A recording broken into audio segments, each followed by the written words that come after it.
Pendant la croisade, notre emphase n'est pas sur l'enseignement, mais sur la prière pour notre ministère, afin que Dieu en fasse une nation spirituelle avec des caractéristiques spirituelles distinctes, certaines desquelles se trouvent dans le message de Berthois et d'autres seront produites quand nous y aurons obéi, commence le leader en cette 20e soirée de croisade de prière et de jeûne.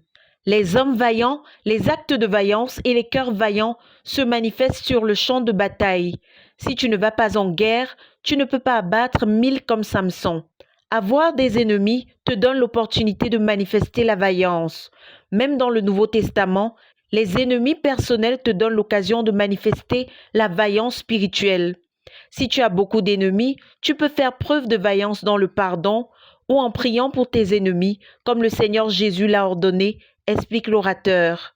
Dans l'Ancien Testament, il s'agissait du champ de bataille. Dans le Nouveau Testament, il est question du champ de moisson.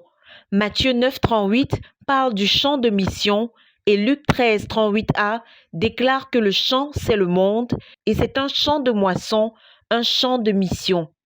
Si nous devons avoir des hommes vaillants, des actes de vaillance et des cœurs vaillants sur ce champ de moisson, nous devons avoir ceux qui vont dans le monde pour nous apporter une moisson. Notre ministère a mis l'emphase sur le champ de mission, mais la plupart d'entre nous pensent à d'autres nations. Cependant, dans le Nouveau Testament, il y a environ 9 champs de mission où tu peux te rendre et manifester des actes de vaillance en nous apportant une grande moisson, fait-il remarquer. Les passages d'Apocalypse 5, verset 9, Apocalypse 7, verset 9, Apocalypse 11, 9, Apocalypse 14, 6, Éphésiens 3, 15, Genèse 12, verset 3, Colossiens 1, verset 23, Luc 14, 21, Actes 5, 42, Actes 20, verset 20 mentionnent les différents champs de mission. Toutes les tribus, toutes les nations, tous les peuples, toutes les langues, toutes les familles, toutes les maisons, toutes créatures, toutes les villes, toutes les rues, toutes les allées, tous les chemins, tous les sentiers. Le Seigneur Jésus cherche des hommes de vaillance pour lui apporter des hommes dans chacun de ses champs de mission.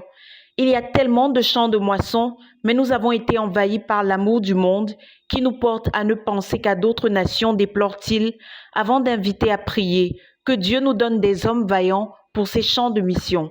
Chaque croyant montre la valeur qu'il attache au sang de Jésus par le nombre de personnes qu'il gagne pour qu'il n'ait pas été répandu en vain.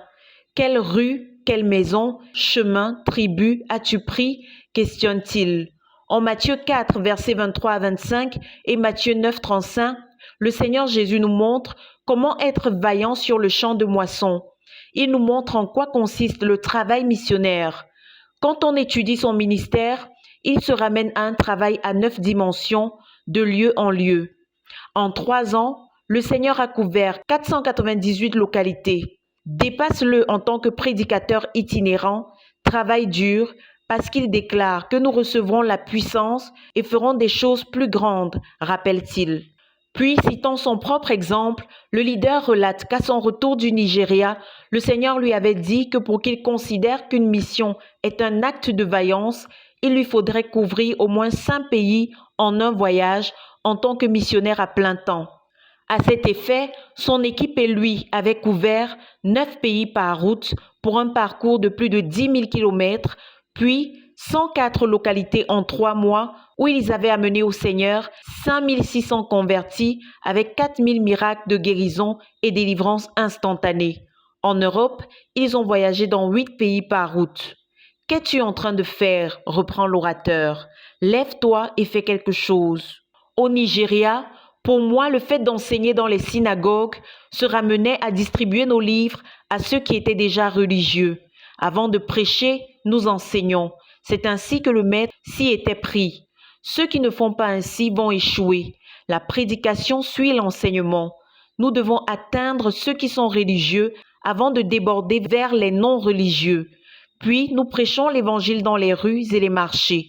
Pour prêcher et se distinguer en tant que prédicateur, prépare d'abord 400 sermons inspirés des évangiles, puis prêche à n'en plus finir, recommande-t-il.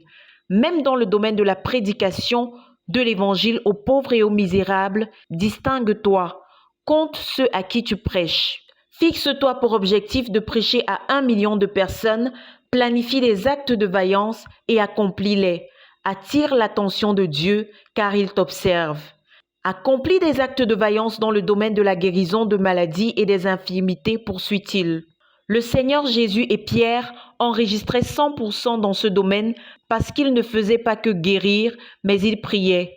Quel que soit le don que tu as, si tu ne pries pas, tu vas diminuer la production de ton don, révèle-t-il. Ces apôtres avaient le don et ont payé le prix. C'est pourquoi ils ont réalisé 100%, insiste l'orateur. Nous avons besoin de personnes dans notre ministère qui détestent les démons. Nous avons besoin de personnes courroucées contre le diable, qui ont une ardente haine des œuvres du diable. À combien de territoires as-tu étendu ton ministère comme le Seigneur Jésus? Combien de foules as-tu rassemblées pour leur prêcher? Quand les gens planifient des actes de vaillance dans le domaine du jeûne, pour faire 100 jeûnes de 40 jours, pour accomplir des actes de vaillance dans ton domaine qui est la moisson, as-tu établi que tu vas organiser 100 campagnes d'évangélisation pour rassembler des foules de 10 000 personnes? Tu peux accomplir des actes de vaillance dans le domaine de la formation des disciples, dans l'implantation des églises, dans le suivi des jeunes convertis.